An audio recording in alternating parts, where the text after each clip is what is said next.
bit and have some fun with things that aren't necessarily happening tonight, and also getting you everything you need to know, as pressing as it might be for the games coming up, including some action at 7 o'clock, the top of the next hour. Of course, the Flyers postponed and kind of figured something like that was coming down. And then later in the day, it became official. So I'm not sure when we'll see that team again in the near future, at the very least. On the flip side, we've got a game that you need to wake up, or you should have woken up from your nap by now, and get ready to burn this oil tonight through midnight into tomorrow morning, as the Sixers and Kings are going to do battle out in Sacktown. And this is not an easy basketball game for the Philadelphia 76ers, who still are plagued with a couple of issues on the road.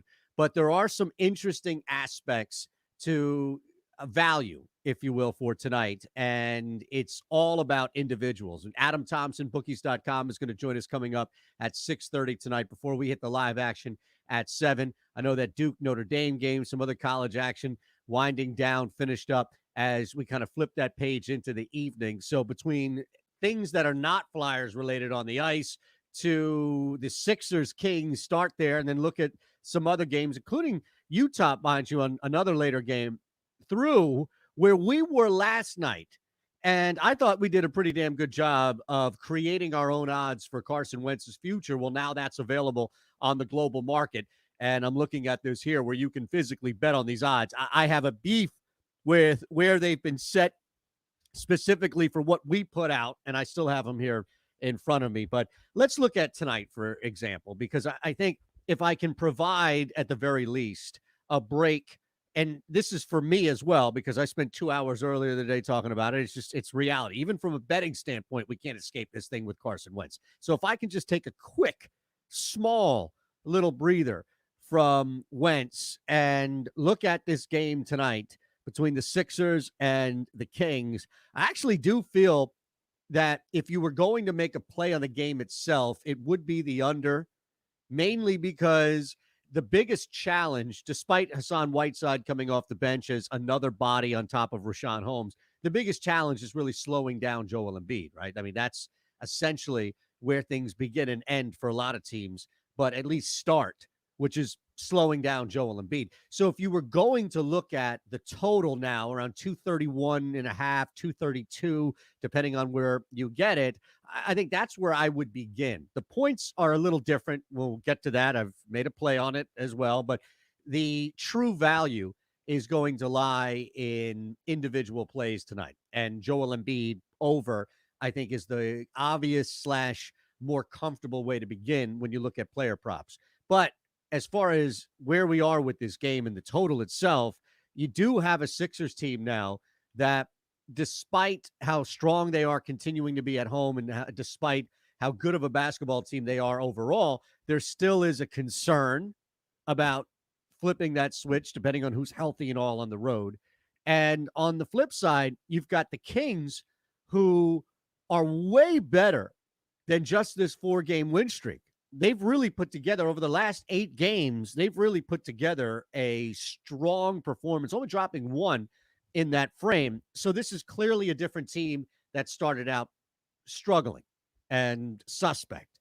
You also have this element of De'Aaron Fox and the backcourt trying to push counter to the pacing with the Sixers. Doesn't mean the pacing that the Sixers aren't going to run or they're not going to put up a lot of points, but this is where I think in a game like tonight, where you are on the road and you're taking on a team that wants to run, and it's tough to blow out. I mean, it's tough to beat this team by 3 possessions.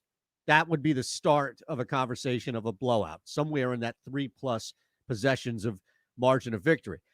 That is where I think, outside of jumping on the Kings, and we'll get to that, I promise, in a sec, it's more about the total, and it's more about trying to capture the early pacing and see if, in fact, for example, the Sixers with Embiid out there playing, we imagine, right, a hefty amount starting out, where that would, it's not about a lead. It's not about the Sixers getting up.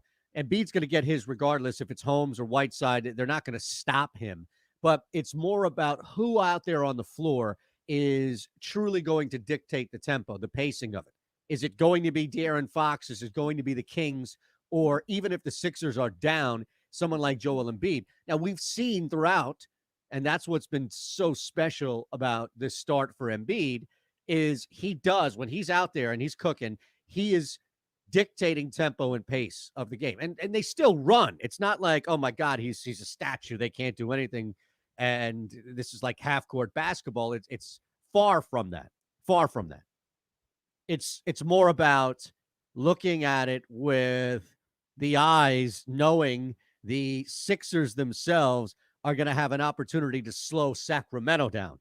That's really where it comes. Who has a better chance? The Kings would have to stop possessions, whereas the Sixers can give and take a little bit. If it's over the course of 3 or 4 possessions, they give up 1 or 2 buckets, but slowing the Kings down, getting stops while not just completely going on a 12 or 14-0 or 2 run. You don't need that to distance yourself. That's where I find it a little different. Now, at 5:30 to go here in the second half, as I'm watching this thing play out, where I don't know if people, because it was early afternoon basketball, if people decided to jump in or simply because it was Duke. But Duke was up pretty convincing. In fact, right before the end of the first half, or towards the end of the first half, before Notre Dame kind of narrowed that lead, Duke was a live 15.5-point favorite. 15.5-point favorite. So I jumped on Notre Dame. I thought, why? Why not? Why are they really going to get blown out of the building here when it comes to this second half? Duke is clearly lacking, we know, without that true home court advantage. And they're not a good basketball team. Now, Notre Dame is worse, but they're not a good basketball team. And it gave Notre Dame, of course, an opportunity to just fighting back, keep this thing close. And you had to feel it, right? That double digit, that early start by Duke, that double-digit lead they had to go up 14-15. They just called the timeout. They're down 3 with 5 minutes to go. It's wild. I feel a little bit better about that live in-game play. Notre Dame, I got it at 14.5. I apologize. It shifted just as I placed that wager. But it was more about just trying to bank on Duke not being able to keep that, sustain that. And we've seen big leads evaporate. So unless you're Baylor or Gonzaga, and even if you are Baylor and Gonzaga, I'm not sold on your 12, 13, 18-point lead, especially anything going on in the first half. So with 4:54 now on the clock, we'll see if, in fact, down 3, Duke has a shot. Notre Dame has just come out and really done some damage in this second half, and that came off the momentum of what we saw to wind down the first half. Second half underway between Dayton and VCU. If you had any play there, 43-41, VCU off a missed 3 right now. And the games tonight, the Sixers, the big one. And if you were playing anything, I would, meaning the safest thing, and we know Nova, of course, gets postponed against DePaul. If you were playing anything tonight with that Sixers game, I think in order, I would start with player props, and we'll look at a bunch there. And then if it's the game itself, all right, Shander, I don't really want to stay up and watch it, or I don't trust myself, I might pass out. Let me just make a quick little play on this game. And if it's the line or the total, we'll kind of go from there. Well, slow down. The total jumps out the most, and going under here is all about the Sixers controlling that tempo and that pacing in the first half. That's where I would begin. If, in fact, you are going to make a play on this game as far as the spread is concerned, now it gets a little interesting. Now you bump them up a little bit. You don't take them at 5, not for me at least. And just to double check here, I'm on Fox Bet as we speak. That line is still at 5.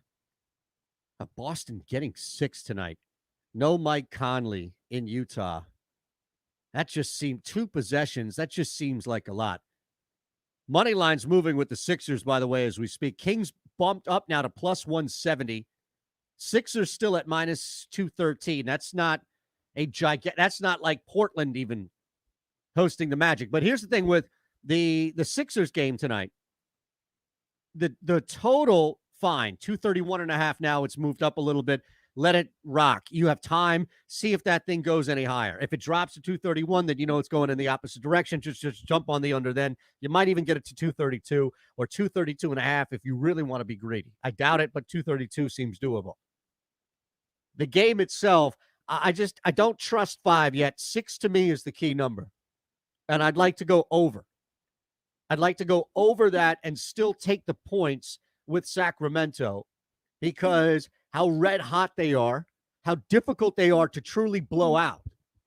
And at home as well. We're talking about a team at home that has a ton of speed and late game scoring potential equals backdoor cover. NBA, that's what it is, a backdoor cover. You've got speedy guards late in a game down 13, 10 points, and I mean like 3 minutes left. All of a sudden, it's a similar situation to NFL or college defenses just lagging back a little bit. You don't have the hacker coming out there trying to put somebody on his ass. You don't have as tough of a defender normally trying to block a shot or pick off a block. It doesn't happen as much, nearly as much in that situation. And that's where De'Aaron Fox, before you look, can turn a 13-point game to a 8 or 9-point game rather fast, rather quickly. Your offense is just lagging, going through the motion, trying to run this thing out, and you're dealing with the team that knows with 3.5, if they can get 2 quick buckets or maybe trade 3 for 1, they've got something now. And we know that that's not enough to come back, but that's clearly enough to threaten a bigger line here. One for the Sixers that even at 5, I just feel uneasy about playing the Sixers. I don't know what it is specifically. It's not like Embiid is out tonight and Ben Simmons does really well against this basketball team. So there are things that would point, especially with Tobias Harris, there are things that would point to the Sixers just being an easy cover here. Come on, you're telling me that they can't win by more than 2 possessions? This can't be a close. Well, they also aren't great on the road. And that's something to factor in where you're taking on a team that has found new life. The Sixers are still trying to figure out exactly what's wrong with this team. And I say wrong because it's much different on the road. Barely above 500 on the road versus once again dominant at home. And you can't blame this one on Brett Brown. You can't blame this one on Joel Embiid's conditioning. You can't blame this one on Ben Simmons. It's just more of the same. There is something drastically different. And yes, to be fair, other teams that are really good at home have a couple are dealing with that level of imbalance as well. Milwaukee is one of them. Milwaukee is not much better on the road, including Boston is another good example. Boston's played like every game on the road so far, but still there's a little difference. Now with the Sixers, the reason again that you start to factor in taking points here is because Sacramento, looking at just how deep they can be at times, Sacramento is going to score some points on them. And I do feel like the tendency here is to believe that while Sacramento gives up a ton of points, and they give up a lot of points, that means the Sixers will score a lot of points. But that's why I open up with such a key factor in this game, which is the Sixers would rather lock and look at it from a defensive standpoint of being able to widen and their margin, their lead. They'd much rather do it on the defensive side than just trying to outpace De'Aaron Fox. You want to wear Fox down by the third quarter, and that's not in a track meet. He's built for that. He's designed to go up and down the court and pick you apart. But you slow him down, it's like a sports car in the slow lane. And if anybody's been in a situation, driver or passenger or back seat, you look around and think, oh, we're in a fill in a blank. What the hell are we doing the speed limit on the right lane here? Get the hell out of the lane. Come on. And that's if you're not driving. If you're driving, it's 50 times worse, right? So Fox, that's where you start the process of beating the Kings. That's where you start the process of extending a lead, is through those means of slowing this thing down. not the opposite end of it, not trying to flip around and outlast them in some first quarter or first half track meet. That's not slowing De'Aaron Fox down. That's not doing anything to slow De'Aaron Fox down. So I don't know. I'm doubting, and that's what I'm betting on here, that that's not the case. As far as individuals are concerned, Fox, if you just look at where he is, and Adam Thompson will fill us in on some of these, if you just kind of look at where he's been on average, tonight, De'Aaron Fox is at 25.5 for the total points, and that's where I saw it at Fox Bet. Now, I'm going to lay a little bit on there at minus 125, but I'm okay because he's around 22.5, 23. And it's going to be a little bit bigger of an ask when the Sixers rotate guys around on De'Aaron Fox. It's not going to be Ben Simmons the whole game, but that's the beauty of it. It doesn't need to be Ben Simmons the whole game. Now, what you have instead is waves. You can throw Danny Green at him. You can put Seth Curry in front of him. You can even look at the combination, depending on who's out there on the floor, possession versus possession, depending on how things play out. You got a bucket, could be one guy transition, depending on who's in front of him. So there are ways in which you can put bodies and try and slow Fox down. And then if it does get to that point where nothing else is working or your plan is working to a T, different means to the same end, of course, different results as well, you would throw Ben Simmons more of a clamp style on Fox and say, all right, we frustrated you. Now we're really going to slow you down. We were frustrating you earlier. Now we're really going to slow this sucker down. That's bigger. That's much bigger of a factor in how. That's why the under is gigantic here. Now, you want to have some fun? You can look at top point scorer of the game. Adam's going to tell you to roll with Joel Embiid. It's not going to be anything close to a positive return on that. That's fine. Don't expect one. You're not going to get one. It's more a matter of trying to pick out some long shot here. So let's look at this. Ben Simmons is plus 4,500. I wouldn't touch that. What would it take? He's not averaging a low level of points. It's not like the guy's averaging, 10 points a game, anything along those lines. But what would it take? What are the odds? I have them in front of me, plus 4,500, that Ben Simmons tonight, in his 13.5 points per game, which isn't technically that much higher than 11, as I said. What are the odds? But again, he's the third leading scorer, not by much, in the sense of behind Shake Milton, if you will. Now we know Shake getting a lot of those bench minutes, and that helps in that second unit because he's really good in that role. I wonder if at plus 4,500, it's even worth it to lay that. Not the value. I can give you 50 bets that are plus 2,000 and higher tonight. We can go through the board and whatever sport it may be. So just value isn't enough of a reason for me. Just technically applying value to why I would bet something, you can get that anywhere. How realistic is it? I don't know. Who in their right mind would even bet that? Because ask yourself, what would it take? Forget what are the odds. We know that first and foremost, but what would it take for Ben Simmons to be the leading scorer in tonight's game? Joel Embiid is playing tonight. Foul trouble? I don't even want to bring up the other scenario. I don't even want to speak that out into existence, but you know what I'm talking about, and that would be the only other thing in order for Simmons to outscore Embiid. That's something I would love to know. And Kyle, I can't even ask you to do that because you already do so much for this show, just being here and put us on the air. But let's think of this real quick. All right. How many games, and we can, I'm sure, find this out in the break, or maybe one of us can do it while Adam Thompson is going on and on about his NBA picks tonight. But of the X amount of games that we have, and I don't know if it's 10, 20, 50, 100, but we've got a bunch of the X amount of games that we have in which Ben Simmons and Joel Embiid have played together.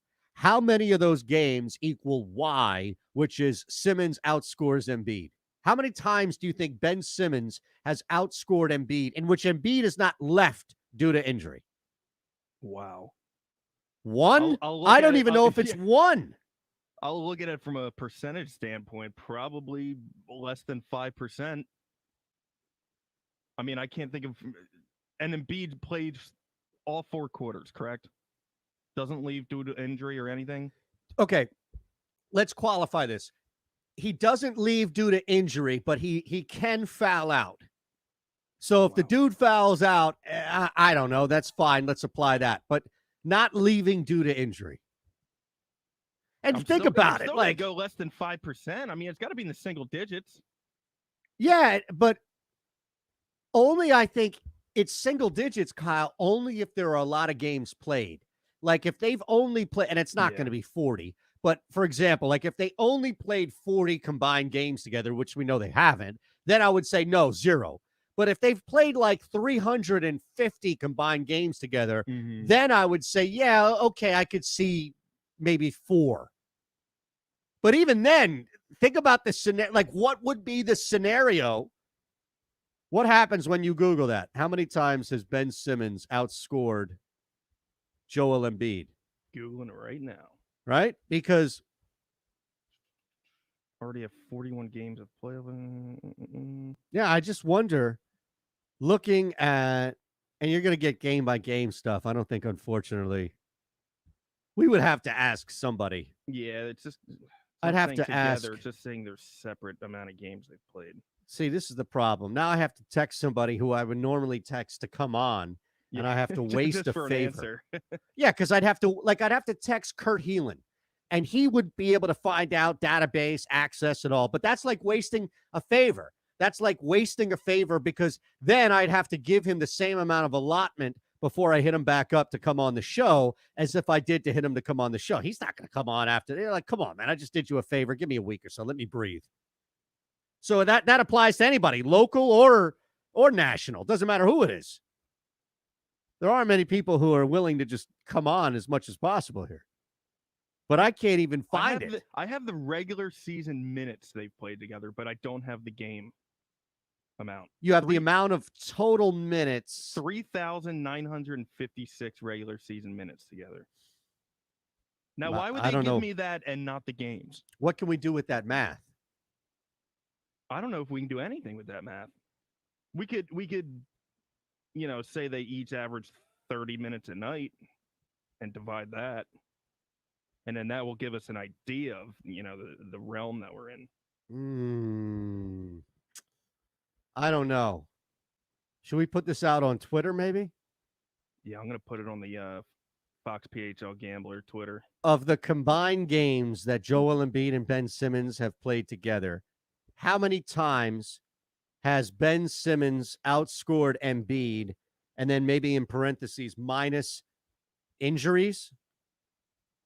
Right? Because injuries, yeah. That's it. Injuries the only thing we care about. Yeah, because you said foul outs or right. Foul outs fine. If that's on Embiid. The injury, I don't necessarily want to hang on Embiid in that sense, but you foul out, that's on you. Difference when the other scenario plays out. The millions of followers we have. Somebody's got to have the answer for us, right? You would think. But that is the key data right here that I'm applying to why I wouldn't even sniff this thing. Not and that's chance. Yeah, right. I mean, and here's the other two that I actually played. And this is why I played it, because I'm trying to find some sort of outside value here. And by the way, Notre Dame now up 92-89. Timeout Duke. 2 seconds to go right now. Down 3. This is going to be a big-time collapse. Now, Duke stinks. So this isn't something that you look at historically and say, well, it's not don't cue Vital here on one of the worst losses for Duke ever. But this was a bad loss. You were up double digits early to Notre Dame, who is worse than you, and you've managed to blow this game on top of it. That's pretty pathetic. But, hey, I'm okay with it because I had Notre Dame at plus 14.5. I didn't even need all those points. Should have just cashed them out on the money line like a real individual and not a coward and taking all those points. But it's fine. At minus 110, how could I say no to that? The difference now, the other two bets. And we'll chat with Adam Thompson, bookies.com, coming up next. Before that, let me give you the two long shots I played for top point scorer tonight. Okay. You look at Joel Embiid, he's the odds on favorite. No problem there. Two other guys. De'Aaron Fox is just like Embiid. Those two guys are expected to drop a ton of points, so you're not going to get great value with either one of them. You start to move down a little bit. Harrison Barnes, Tobias Harris in that next tier of, okay, they're going to be decent return, but it's still not a strong value play.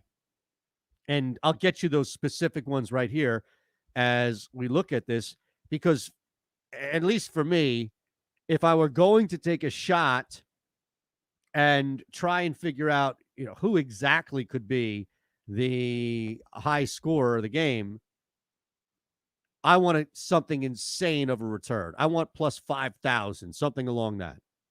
And I got it. So I got on Seth Curry, which we're looking at a fourth option tonight, a third or fourth option, and things happen. Now, I don't have any data as far as how many games Seth Curry has led the team in scoring. I don't even know if it's one, to be honest with you. Danny Green is up there and not anywhere near the return of Curry. So why not play a quarter or a fifth of a unit on Seth Curry at plus 5,000? That thing hits. It doesn't even matter how low of the bet or the unit is that you placed, because you're going to get a great return on it. Same thing with the other on the flip side, just to look at another player.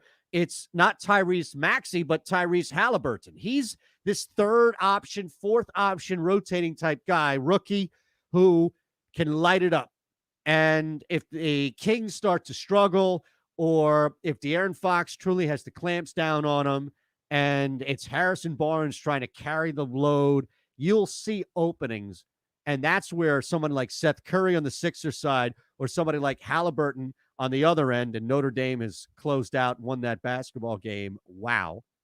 Not that you should be totally shocked, but wow, down 15 early on in the first half. But I love just the outside value of two guys. Yes, that's why it's plus 5,000, because you need things to happen.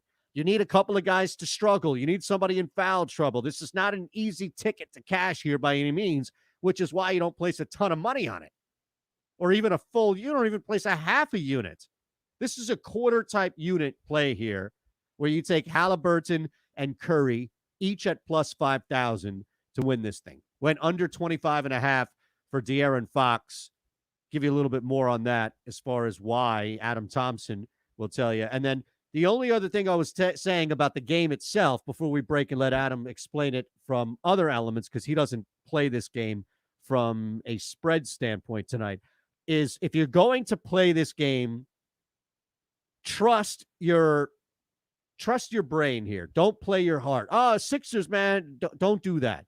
This is a bad time to do that tonight against a really hot Kings team who can keep games close simply because of their talent, first and foremost. And I'm saying keep games close. I don't need outright victory here, although, to be fair, would you really be shocked if the Sixers dropped it? It's more about keeping this thing close. Well, keeping it close is anything below 7 points, really 6 points, 6 and below. So I pushed it an extra point to get it at minus 150. I combined it with some hockey plays, the Preds, the Blackhawks, and the Winnipeg Jets. Just popped on a couple of Mertitas picks from the show earlier in the day. So, all right, let me take those three and mash it all in with the Kings. But I want to make sure that I can really solidify enough of a reach to where those 7 points can cover me. Because I do see the Sixers eking this thing out 3-4 points, maybe even needing a final possession.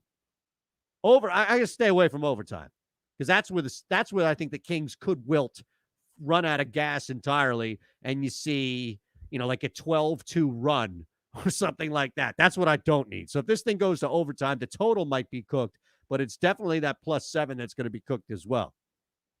Anything else on the board, we'll cover it.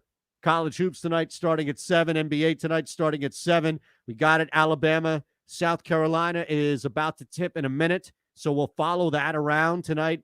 A lot of live action, including, if you look at the NBA starting a little early, Brooklyn in a place where nobody seems to get out with an easy cover, and that's Detroit. So maybe even a first quarter play on the Pistons. Maybe even a first quarter play. Can we do that real quick before we get out of here? Break for a minute. Bring on Adam Thompson, bookies.com. Can we just take a small little look at this thing here? Because there is this notion that you don't even need to try. Didn't we talk about that last night, Kyle, about how teams look at Detroit like they don't even need to try? Yeah, we were talking about the different tiers. Right. And then you got into Greek gods and all that and lost me. And I lost But, myself. yeah. Trust Yeah, me, it wasn't but just you. Detroit was the bottom tier, pretty much. The lesser. Yes. Like not even a real god, like the product of a god coming or goddess coming down and sleeping with a human being and creating like a half god. Yes. That's what Detroit is. They're like a half squad. Yeah. Now, first quarter money line, Detroit is plus 120.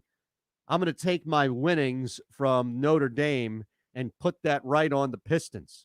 You want to jump in on this? You want to take the other squad? Or you want to take Detroit? I'm going to take Detroit. All right, well, let's do it. You jump it's in. It's not as fun, but we can commiserate in our own misery together. Absolutely. All right, let's do that. You punch that. I'm already locked in. Detroit first quarter. And Adam Thompson is going to join us next on the Dr. Glatt Regrow Your Hairline. It's all here. What are the odds? Fox Sports Radio, The Gambler, presented by Cure Auto Insurance. From the previews and injury reports to live in-game coverage and post-game reactions, what are the odds with